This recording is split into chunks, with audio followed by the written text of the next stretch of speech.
we associate with so many people in this world, and many we consider our family and friends, but we don't necessarily know that they're not necessarily acting. I'll give you an example. In my life, I used to smoke a lot of marijuana, and I used to drink a lot of alcohol, and do other psychedelic drugs and things like that. And I had many friends who I did these things with. But over time, when I lost the taste for doing these things, these friends weren't so interested in hanging out with me anymore. But also I realized that actually we weren't acting as friends to each other. We were just doing the same activities to each other. To be a friend is to actually wish well and encourage one towards something that's good for them. So the greatest well-wishers and friends to all of us in this world are going to be revealed in today's study. So that's good. Because we might go through the world and we may not recognize that our associates may not be always encouraging us. Even our relatives may not be encouraging us in real friendship, in real well-wishing. They may not know. Just like a bunch of heroin addicts together, encouraging each other, even though they might love each other. But if they're just doing heroin together, they're not actually acting as each other's friends, encouraging each other positively. But it's not necessarily, they really can't act as a friend to anyone in that position in life, because they're so far gone. Now, I get it, we're not all heroin addicts, but there is you could say on a different scale, we're all acting so many ways in this world, and if we don't understand what is really well-wishing for ourselves and then really how to be well-wishers of others, then not only can we never have real friendship, but we will never be able to act in real friendship too. So this will tell who the real friend of the living entity is. So it's exciting. So last verse we read, we were talking about hearing about Maharaj Parikshit, because he was deeply devoted to God, to Krishna. We were talking about how important it was to hear about the activities of great saints and saintly kings and the devotees of the Lord too, in connection to the Lord, and how the Lord is always actually very deeply involved whenever you hear about the devotees of the Lord, like Srila Prabhupada and so many things. That was last time. And then we ended with this verse: those who are desirous of achieving complete perfection in life must submissively hear all topics that are connected with the transcendental activities and qualities of the personality of Godhead, who acts wonderfully. So if you really want to achieve complete perfection in life, we have to realize that we might not know what the complete perfection of life is. That's step one. You have to realize that, maybe my own childlike interpretation of the world on its own strength isn't the all in all. And then two, if you take good advice from, say, the saints, the sages, and ultimately the Lord personally, then complete perfection could actually be attainable, potentially. I mean, I started doing this years ago, and anyone who knows me well knows that I'm far from reaching complete perfection. But at the same time, you should have seen me before this started. I was really, not in a good place, So if you're able to find faults in me now, you should have seen it before. It was really bad.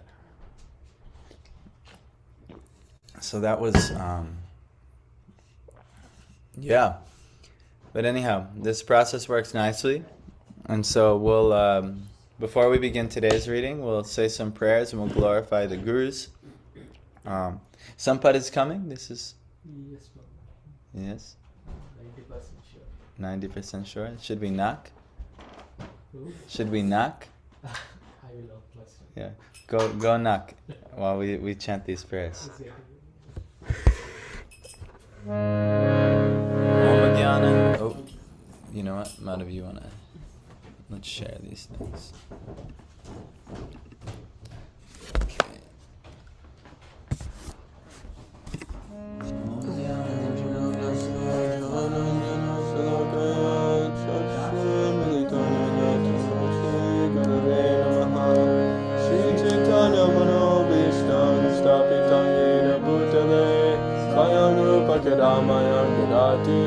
Padantikam Vandeham Shri Guru Shri Yuta Padakamalam Shri Guru Vaishnavam Shri Rupam Sagrajatam Sahagana Raghunathan Vitam Tam Sajivam Advaitam Savadutam Parijana Sahitam Krishna Chaitanya Devam Shri Radha Krishna Padan Sahagana Lalita Shri Vishakanvitam Shra Krishna Karuna Sindhu Dinabandha Jagatpate Gopesha Gopika Kanta Radha Kanta Namostute Kanchana Gaurangi Radhe Vrindavaneshwari Vrishabhane Sute Devi Pranamami Hari Priye Machakapatubhyascha Kripasindhudevacha Patitanang Pavanebhyo Vaishnavebhyo Namo Namaha Jai Shri Krishna Chaitanya Prabhu Nityananda Shri Advaita Gadadhar Shivasari Gaura Bhaktavinda Hare Krishna Krishna Krishna Hare Hare Hare Rama Rama Rama Hare Hare Krishna Prasthaya Bhutale Srimate Bhaktivedanta Swamini Namine Namaste Saraswati Devi Gauravani Pacharine Nirvishesha Shandivani Masitra Deshitarine. Sampat, you're right on time. Hare Krishna. I've been missing you these past few days. Yeah, so no problem. Now you're here and I'm no longer missing you. I'm here. So, alright, we're reading the Bhagavatam. Today's subject matter, Sampat, just because you're coming just a few minutes late, is we're going to talk about who is the real friend to the living entity. And then we'll also talk about potentially how we can really be a real friend to other living entities. Because we may act like a friend, we may act like a relative, we may act like a well-wisher, but gave the example, a crude example, if we're a heroin addict and we're encouraging others to do heroin, which is very harmful to them, even though it might be out of good intention. They say that it's a Western axiom, but the highway to hell is paved with good intentions. It might be in good intention, but ultimately if we don't ultimately know the topmost good in life, not only can't do anything good for ourselves, but we can never do anything good for anyone else. And that's important too, because we want to be the well-wisher. We want to be friends to others. We want to be able to help people. People naturally would like to help others. But if we don't know what can really help somebody, then instead of helping them, we might hurt them unintentionally. So like this. So, we're going to talk about this today. So, here we are. Text 10. Are we on 10 or 11? No, we're on 11. So those who are desirous of achieving complete perfection in life must submissively hear all topics that are connected with the transcendental activities and qualities of the personality of Godhead, who acts wonderfully. So this is how you can achieve perfection. You must hear as all of the topics possible that's connected with the Lord and His activities and His teachings and His qualities, and this will be very beneficial to us. And then he said... Oh, we read this last time, 11, right? Yeah. Then he said, the good sages said, O grave Sutta Goswami, may you live many years and have eternal fame. For you are speaking very nicely about the activities of Lord Krishna, the personality of Godhead. This is just like nectar for mortal beings like us. So we are in this position of birth, death, disease, old age, existential suffering, existential crisis here, that we can't stop these fundamental problems of life, so we're mortal. But this is the nectar for mortal beings, is that to hear of the transcendental platform, to hear how actually you also belong to that platform. The Lord is promising you a place in that platform. All religions are saying. It's not that just Krishna of the East is saying this thing. Jesus was also talking about this. Muhammad was also talking about this, that there's a transcendental plane, a transcendental kingdom, in which you don't have to worry about all of the mortal sufferings of this world. So this is the process to meet somebody and hear about these topics from the Lord. If you get the Lord personally, wonderful, but or the Lord's devotee, the sage, the prophet, so on. So, how important hearing is. We should hear. So now, Karman yasmin anashvase Karmanyasmin anashvase Duma dumratmanang bhavan Madhumatmanam bhavan Apayayati govinda Apayayati govinda Pada padmasavang madhu. Padmasavang madhu. Karmani, performance of. Asmin, in this. Anashvase, without certainty. Duma, smoke. Dumra atmanam, tinged body and mind. Bhavan, your good self. Apayayati, very much pleasing. Govinda, the personality of Godhead. It means he who gives pleasure to the senses and the cows. Go, it can mean cows and senses. Pada, feet. Padma asavam. Padma asavam, sorry. Nectar of the lotus flower. Madhu, honey. We have just begun the performance of this fruitive activity, a sacrificial fire. Remember, this is the sages speaking in the Naimisharanya forest. They just started the sacrifice, and they were realizing that now they're in a cursed age, so they were doing religious ceremony on how to counteract all of the inauspiciousness that's taken place in this age for the welfare of everyone. But then they came in contact with Sutta Goswami, and they are realizing that, you know what, everything we're doing, it will be ineffective unless you can confirm. You're the most qualified here. You tell us what is the most important thing to be done. So he starts telling about the pastimes of Srimad Bhagavatam. And so now they're realizing Shaunaka Rishi is the topmost of the thousands of sages doing the sacrifice, and he acts as their spokesman, and he's requested Sutta Goswami to tell them what is best for them to hear. What is the best thing for anyone to hear? Imagine, you had that opportunity. Tell me the best thing I could hear. As we never think about what's the best thing. So he actually starts talking about the Srimad Bhagavatam, which is the subject matter of God. This is the best thing that anyone could hear. This is the best thing anyone could do. So he says, we have just begun the performance of this fruitive activity, a sacrificial fire, without certainty of its result due to the many imperfections in our action. Our bodies have become black from the smoke, but we are factually pleased by the nectar of the lotus feet of the personality of Godhead, Govinda, which you are distributing. So he's saying this yagya, this duty, he is duty. They have duties. As Brahmins, as sages, they do sacrifices for the welfare of others. But I'm unsure of the results of how this is going to go. But he's saying, even though our bodies have become black from the smoke, no matter what, we're factually pleased because you're distributing the lotus feet of the Lord, Govinda, via the talks of him. This is very important.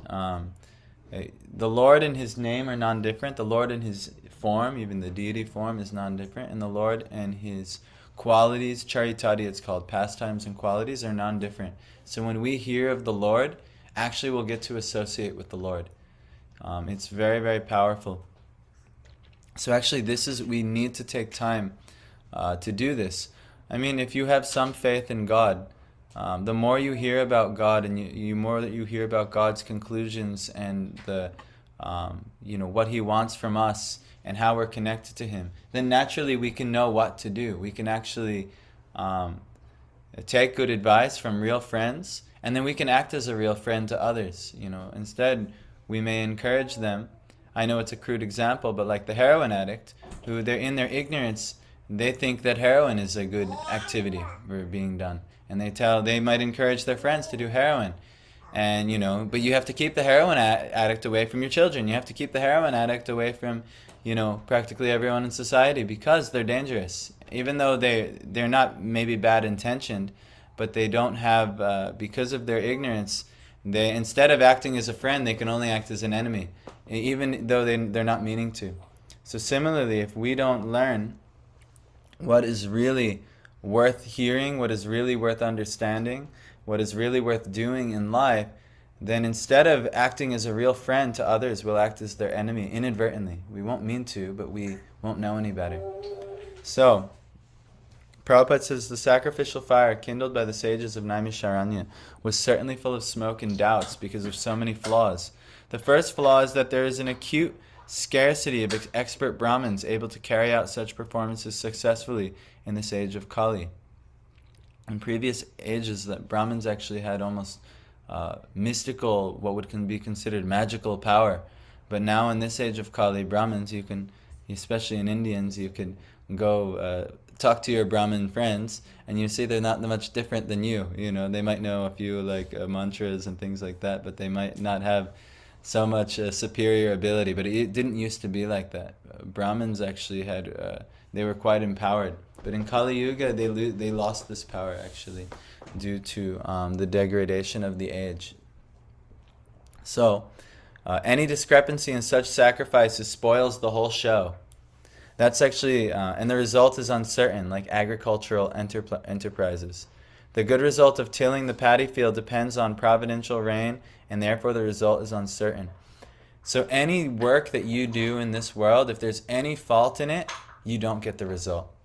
You know, so you can, like a farmer, he might plant the seeds, he might do everything he's supposed to, but if there's a discrepancy in the amount of rain that comes or the amount of sunlight that comes, then the whole thing's ruined. You don't get the result. But that's why we don't focus on trying to do dharma and karma, because you can't guarantee a good result this way. But there are things that you can do that guarantee a good result. And so we'll talk about that. Similarly, performance of any kind of sacrifice in this age of Kali is also uncertain. Unscrupulous or immoral, greedy Brahmins of the age of Kali induce the innocent public to such uncertain sacrificial shows without disclosing the scriptural injunction that in the age of Kali there is no fruitful sacrificial performance, but the sacrifice of the congregational chanting of the holy name of the Lord. Basically, because the age makes it that you can't do any duty, there's always going to be flaws in the duties, that the ultimate thing that one is to do is all the living entities turn towards God and call out to Him with love. That's really the only thing. It's so bad here, that's all we can really do. That's why Jesus' main 2 commandments are to love God with all your heart, mind, soul, strength, and words, and love one another as you love yourself. But the foundation is loving God. And so, this is the main activity that we should do, is we should glorify God, and also gather with others and share the glories of God with others. And this will give us great benefit. So, let's see if Prabhupada talks more on this. Sutta Goswami was narrating the transcendental activities of the Lord before the congregation of sages, and they were factually perceiving the result of hearing these transcendental activities. One can feel this practically as one can feel the result of eating food. Spiritual realization acts in that way. So meaning, when you eat food, you can know whether I'm feeling satisfied, I'm feeling hungry, or I'm feeling nourished or not. Your strength will increase, your belly will be full, and you won't feel so hungry anymore. Like when you're hungry, you're like, I need to eat. And then after you're eating, you feel the result. So similarly, when you hear about the pastimes of the Lord, when you regularly take in the Lord, just like eating, the nourishment that your soul is looking for, you'll feel it just like you feel food, actually. It's practically experienced. It's not like, oh, well, maybe it will work or maybe it won't. Yes, maybe when you're chanting, it maybe feels like that because the chanting is not filled with faith right now. So when we're chanting, we don't know if it's working or things like that because we have no faith. But when you're hearing from a realized soul, it hits you and you're like, you feel the effect of it and you're inspired. So it's so they're all feeling that. All the sages are feeling from hearing about Sutta Goswami about the Lord and his pastimes and his devotees' pastimes. How the Lord and the devotees were acting towards the Lord, and the Lord was giving them mercy and helping how He helps the devotees. It encourages us. And it makes us move forward, and it gives us better realization of what to do, and it develops our faith. But when some faith develops, actually you feel the result. It's called spiritual realization. And just like when you eat food and you're nourished, you're feeling strong, and at the same time you're not feeling hunger anymore, when you hear topics of the Lord, you'll feel inspired. You'll also feel you'll feel detachment. You won't be so hungry for material, lusty desires in this world anymore, because you'll realize the futility of them. And at the same time, you'll actually feel satisfied if you just give it a chance. But most people can't, for whatever reason. We chant Mahaprasade Govinde Nama Brahmani Vaishnave Swalpa Punya Vatam Rajan Vishvasunai Vijayate. So one who has no faith in Mahaprasad, or the food offered to the Lord, in Govinda, the Lord himself, in Brahmana, unto the Brahmins, the elevated spiritual personalities who are sharing the Lord, and Brahmana, Mahaprasada Govinde, Nama, the name of the Lord, the Lord's, just his name, just the power of calling out the name of the Lord in one's life. This is from the Mahabharata. Brahmana, Nama, Brahmani, Vaishnava, and the Vaishnavas, the Lord's dear devotees. If one does not have sufficient faith in any of them, that's because they haven't developed punya, or piety, in this lifetime. Meaning, in their last lifetimes, they haven't had good enough karma to be able to appreciate what's really good for them. So you could say they're kind of cursed as a result of their previous bad behavior in past existence. So anytime, if we can't appreciate the Vaishnavas, the devotees of the Lord, if we can't appreciate the Brahmins, if we can't appreciate the Lord himself, Mahaprasad, the Lord's mercy via the food he's giving, that he's accepting first in giving, and the Brahmins, that it's actually just due to our bad karma. But if we develop good karma and some good sense, and somehow or other serve the Vaishnavas, serve the Lord, serve, honor Prasad, then over time we can actually develop what's called Sukriti, which is auspicious action. Enough auspicious action has been performed by us, then now that we can actually appreciate the Lord and what's really in our best interest. So actually our whole goal is we're trying to increase the Sukriti of the population in general. Telling them, please, take something good. Try this food stuff. Try this thing. Why? Because this is giving them good fortune, and they don't realize they have bad fortune, actually. And they don't realize how they're always going to have bad fortune unless they do the only thing that'll give them good fortune. So it's very, very important. So this is how we can actually develop friendship for other living entities, and then we can actually receive friendship and experience real friendship. Is we actually have to accept, there's a lot of times the Vaishnavas and the Brahmins, they may make requests of the common folk in this world, but because people don't have good karma, they can't recognize this is their friend coming to them, and then they disrespect them. And then the Lord is displeased, and he said, all right, you can carry on in your hellish activities, and you can get the hellish results. But some people, they have the good sense to appreciate the Vaishnavas, they have good sense to appreciate the Brahmins, the holy name, the Lord, the Lord's prasad, and that appreciation will increase their ability to receive the Lord's mercy and good fortune. So, and this will be felt practically.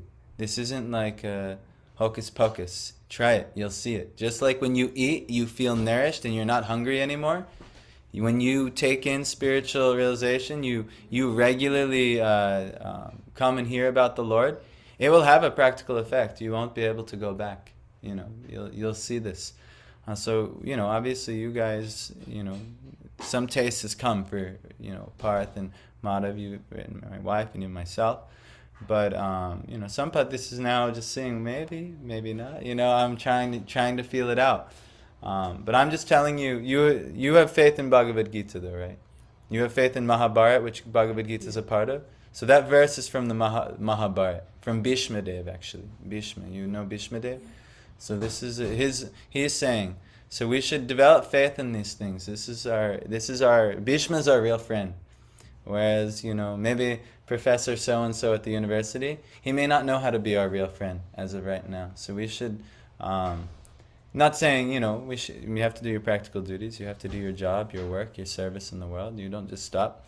But in the same way, we have to realize what is really in our best interest. So the sages of Naimisharanya were practically sufferers from the smoke of a sacrificial fire and were doubtful about the result. But by hearing from a realized person like Sutta Goswami, they were fully satisfied. In the Brahma Vaivarta Purana, Vishnu tells Shiva that in the age of Kali, men full of anxieties of various kinds can vainly labor in fruitive activity.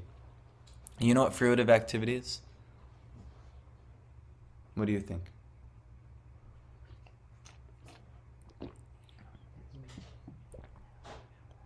What? The results. Activity hoping for the fruits. Yeah, so, I'm going to perform this duty and I hope I get a paycheck. I'm going to perform this duty and I hope I get a further promotion or a career opportunity. I do this duty. But actually, in this age, Shiva is saying, or Vishnu tells Shiva, that men are full of anxieties of various kinds and can vainly labor in fruitive activity and philosophical speculation. So in vain means it's all useless. I've made so much labor and I didn't get anything for it. And that's the unfortunate part. Like you see this practically. My parents' generation, and my mother-in-law is right there, they were performing so much work when America was very prosperous, 50 years ago. And they got so much result. But nowadays, the people who are working even harder than before, longer, and now they're getting less and less and less and less result. And it's more and more in vain. Kids aren't, now all the kids stay with the parents very late into the life and all these things. Why? Because, Kali Yuga is progressing and more and more of one's labor is going to be in vain, in vain, in vain, in vain. Many Indian students I've watched, they put so much work, so much work, so much work. America's the promised land, America's the promised land, America's the promised land. And then all of a sudden, Trump just says, we don't want all the immigrant things. And next thing you know, all their work is in vain. And I'm watching many go back to India. Wow, what is, not only that, in vain, but now it caused them problems because now they're in debt, in American debt. They came here to get an American debt and then have to pay it off in Indian rupees. Not ideal.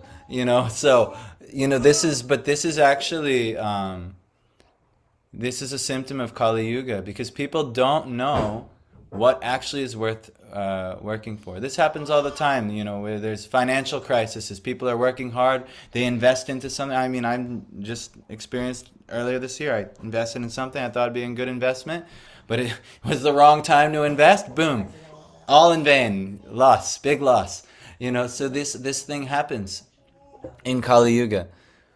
But when they are engaged in devotional service, the result is sure and certain, and there is no loss of energy. So if you engage in devotional activities, which is why every day we make no matter what's happening in our material lives, it's going up and down and it's crazy, and who knows if we're going to get a good result? Who knows whether you'll get the job? Who knows where you're going to be in 2 months? No one will know. Who knows? Same with you and same with me. But when we do this, when we hear about the Lord and we call to the Lord, the result is sure and certain. You're going to get the result. You're going to get real satisfaction. You're going to get real peace. And even in the midst of great loss, I'm like, wow, I can be okay. I can be okay with how this is.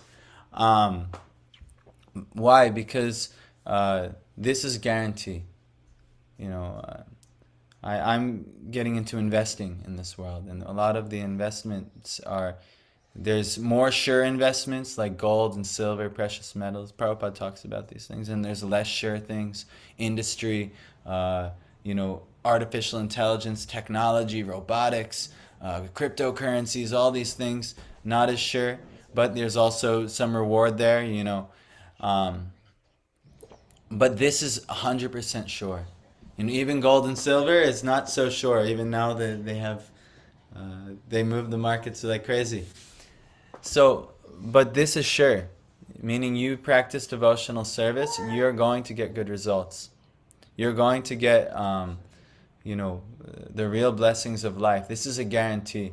And mukti means freedom from suffering, and bhukti, which means material enjoyment, anyone practicing bhakti, those two automatically come and serve. Meaning, you will get all material enjoyment and you will get all freedom from suffering without any endeavor. But those who work very hard to get free from their suffering, those who work very hard to get material enjoyment in this world, it may work, it may not. It's unsure. But those who practice bhakti, devotion to the Lord, guaranteed, mukti and bhukti will come and serve and ask whenever I can, how can I be of service? This is those who have faith in bhakti, this is their claim. And I've seen it. I told you guys many times this story when I quit my job. And I don't know, but I can't do anything if I can't have my devotional practices. I don't care. And Krishna's just like, all right, perfect. Glad you realized that. Here's the whole salary for the year that you were just working for, and then now go forward and do what you need to do. And I was just like, oh, all right. Like you can't even believe what Krishna can do in your life. You'll never be able to see it coming. Even, I've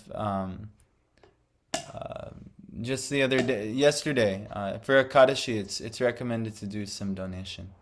So I was thinking, usually you're not supposed to tell if you're donating, but just for the practical sense of just showing you how Krishna provides in your life, over the past few days, people I haven't spoke to in years just randomly sent donations.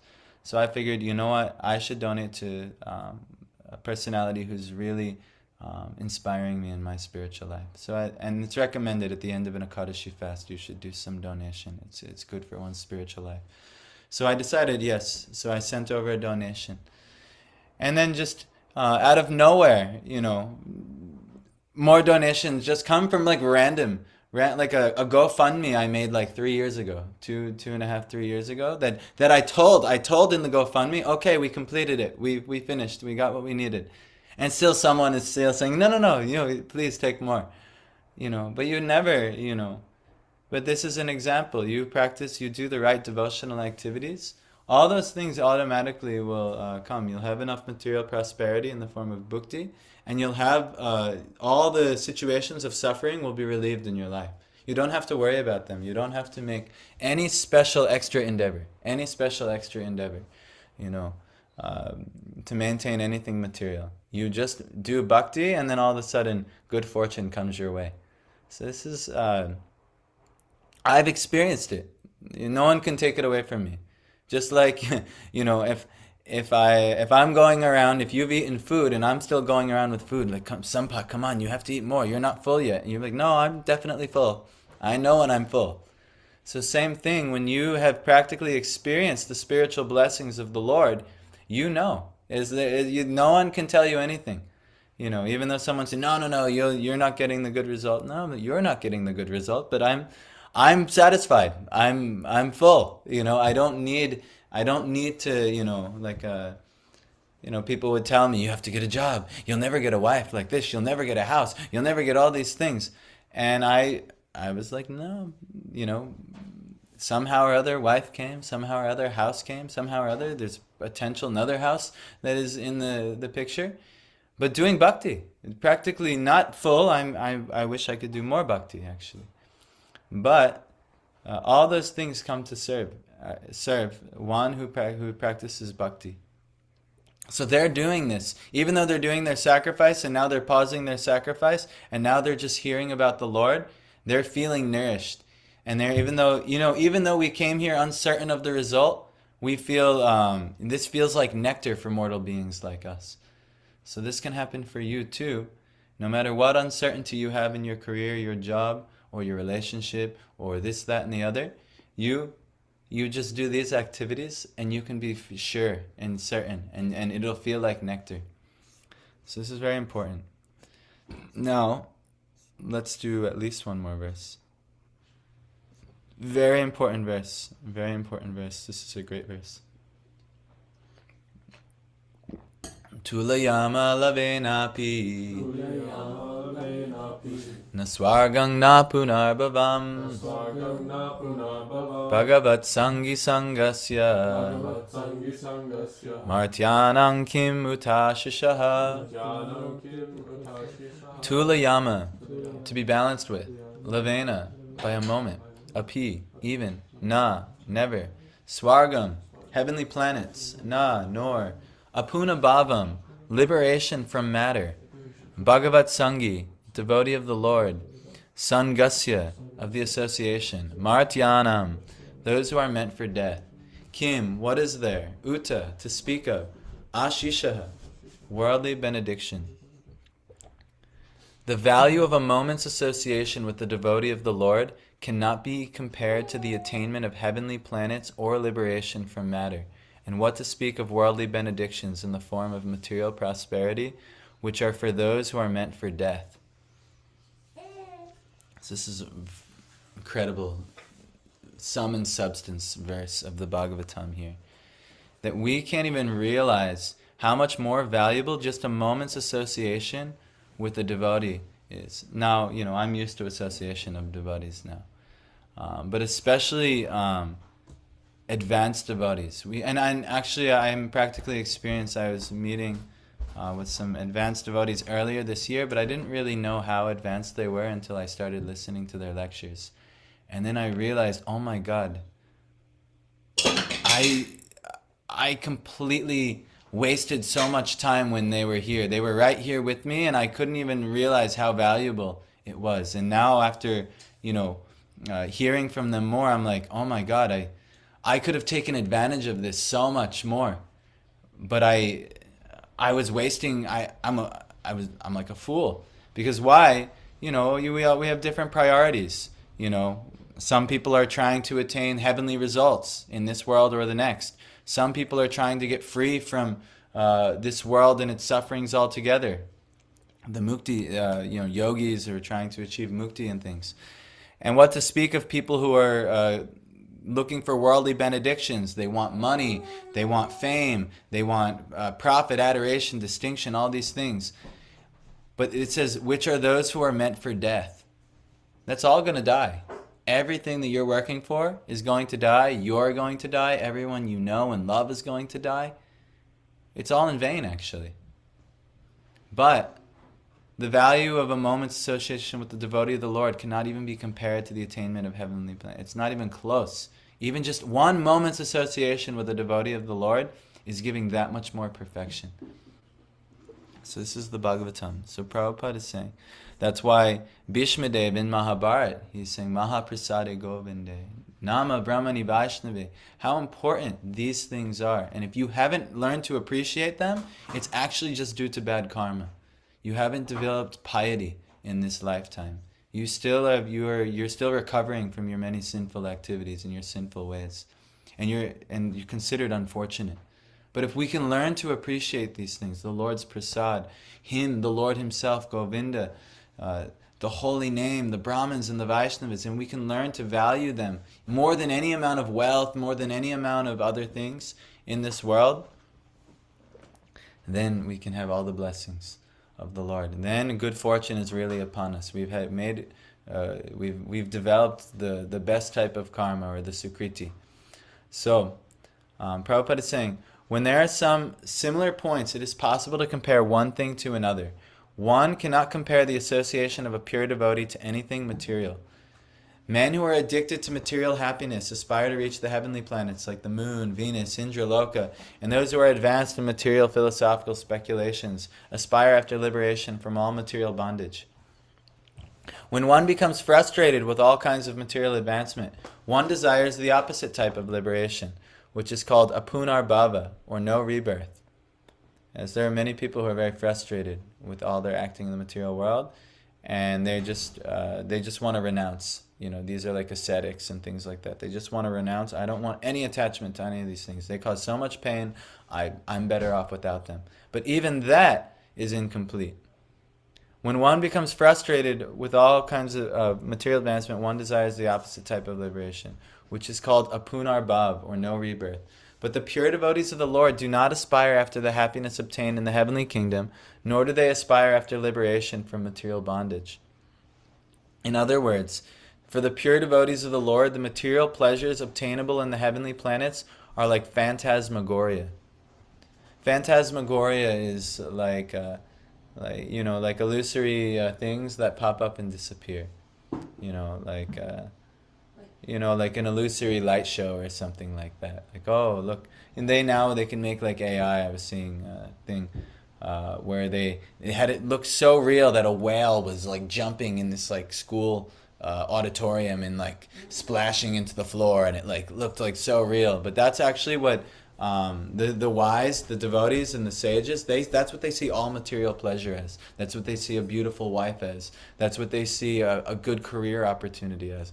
All just things that are going to splash into and go and disappear, because that's what they're going to do. It's just the only thing separating it is time, but it's going to disappear. And so will your body, and so will everything that you're seeking for in this life. So the devotees, they know this, and they don't put so much emphasis on these things, even though they do practically use the things. It's not like we get rid of phones and laptops and technology, houses, electricity. But what is everything used for? Serving the Lord. Then it's perfect. Then your relationship can be perfect. Then your career can be perfect. Then your anything, your body can be perfect. Everything is perfect when used in that function. Otherwise, it's just a phantasmagoria that will be lost, and you'll just be disappointed. And so the wise know this. The devotees know this. And because they're already liberated from all material conceptions of pleasure and distress, they are factually liberated even in the material world. This means that the pure devotees of the Lord are engaged in a transcendental existence, namely in the loving service of the Lord, both in the material world and in the spiritual world. As a government servant is always the same, either in the office or at home, or at any place, so a devotee has nothing to do with anything material, for he is exclusively engaged in the transcendental service of the Lord. So if you are a high-level government officer, doesn't matter whether you're at home, doesn't matter whether you're out in the world, you always have that authorization. If something happened, you can step in your role as I'm a government official, and you can take that role. So similarly, when you're a devotee of the Lord, it doesn't matter where you are. You could be at a hellish bar. You could be all kinds of places that are, you can step up and assert your transcendental authority to encourage service to the Lord, actually. And so that's what we do. We go out in the middle of Marshall Street when the weather's nice. Now we take a break. It's just like a hellhole over there. People are just, completely immersed in vainly working towards fruitive activities. And, but we go and just try and see if we can step in someone's way. And just like, no, and then sometimes people disrespect us and things like that. And it's unfortunate for them because they haven't developed, but we know they just haven't developed enough piety yet. They have bad karma, unfortunately. They're unfortunate. So we can look at them not like with pity or contempt, but we just say, they're not ready yet, they're not ripened yet. So we let them get ripe. But anyhow, but when you become a servant of the Lord, it's like he's giving you like a government badge. Now you have something good. And he's inviting everyone into the government. Everyone could be a VIP. Everyone wants to be a VIP in this world. Oh, like right now you guys are serving some professor. And the professor is a little bit like VIP in the university. And you think, well, if I serve the professor, I'll be more VIP. And we're doing like this. VIP, you know what it means? A very important person. Yes. So he, but I'll imagine the topmost professor or the topmost personality, he's wanting you to be a VIP. Way higher than the professor, way higher than the dean, way higher than the president of the country, way higher than any of the demigods in heaven. Way higher than even the demigods of creation, sustenance, and destruction. The highest authority is saying, come on, get into the VIP section here. And we, hesitant or for whatever reason. So since he has nothing to do with anything material, what pleasure can he derive from material benedictions like kingship or other overlordships, which are finished quickly with the end of the body? Devotional service is eternal. It has no end because it is spiritual. Therefore, since the assets of a pure devotee are completely different from the material assets, there is no comparison between the two. Sutta Goswami was a pure devotee of the Lord, and therefore his association with the rishis in Naimisharanya is unique. In the material world, association with gross materialists is truly condemned. The materialist is called Yoshit Sangi, or one who is much attached to material entanglement, women and other paraphernalia. So we have to be very careful. Like men who are very addicted to sex life, and all they want to do is talk about beautiful women and all these things like this, or their relationship with women. This is just like, or even money, or all kinds of, this is the worst association for us. It's like nothing brings one to hell like association with such personalities. So, and they're called the materialists. So it's very much condemned. It's a horrible situation. So you have to, as soon as they start talking about anything like that, just get out. Just see if you can slowly back away. But such attachment is conditioned because it drives away the benedictions of life and prosperity. So if people want like real life, the benedictions of life and prosperity, they have to get away from this materialistic understanding of life. And just the opposite is Bhagavat Sangi. That's what's mentioned in this verse. Or one who is always in the association of the Lord's name, form, qualities, etc. Such association is always desirable. It is worshipable, it is praiseworthy, and one may accept it as the highest goal of life. Highest goal of life is to get Bhagavat Sangi, to get a real friend. These are the Lord's devotees, and these are, and there's a hierarchy. Like, by good fortune, Sampat, you became friends with Parth. Somehow, by good fortune. And then now, you have the opportunity to establish more friendship with us here. And then what we can do is we can connect you to other saintly personalities who come through the area a few times a year, but they're much more, this is a really, really good association. And even some of them, they have even higher association, more confidential, that I'm trying to learn how to associate with. So this is actually the highest goal of life. There's a verse in the Chaitanya Charitamrita, Sadhu Sangha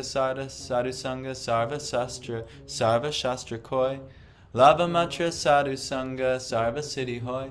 And it means by the association, this Bhagavat Sangi, the Sadhu Sangha, of all the scriptures are saying, this is a conclusion of the Vedic scriptures, all the scriptures are saying, Lava Matra, by only, pretty much what this verse said, by only a moment's association with a pure devotee, Sarva Siddhi Hoy, Sarva, all siddhi, all perfection is obtained. So this is, everyone wants perfection. Everyone should want perfection. But we don't know how to get it. We think, if I do my duty, I might get perfection. But no, it's always uncertain. You might get the result of your duty and you might not. But ultimately, this is the scriptural secret to perfection. Associate with the Lord's devotees. Get Bhagavat Sangi. So this is ultimately, and you have a good opportunity. It's at your fingertips here. So every day we are offering Bhagavat Sangha in the form of speaking these topics of Harikatha, which actually will become nectar. You will not even want to miss a day. It becomes nectar. But we have to ultimately know how to appreciate, and we have to have the good sukriti built, or the lack of bad karma. We have to have the piety to even recognize. We have to have some faith in the scriptures. Then we can know, the scriptures are saying this. But if we have no faith in all these things, it's ultimately just due to bad karma, and we have to keep suffering in this world. But if you believe in karma and trying to reverse this is the way, Bhagavat Sangi. This is your real friend. This is your real well-wishing. And this is the real utilization of your time.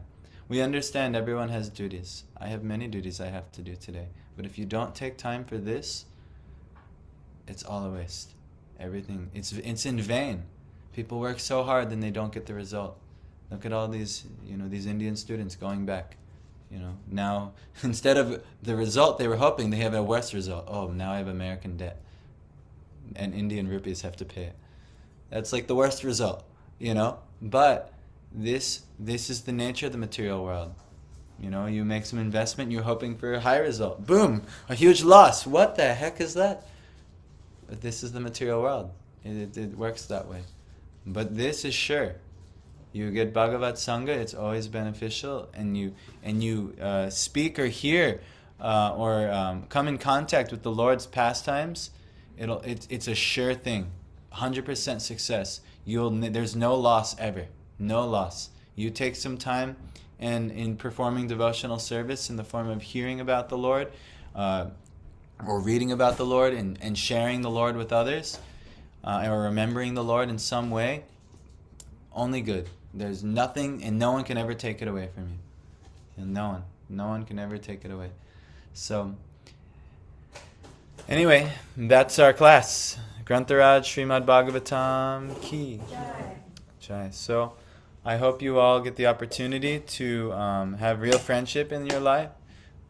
We are trying to be the real friends of others here, the devotees.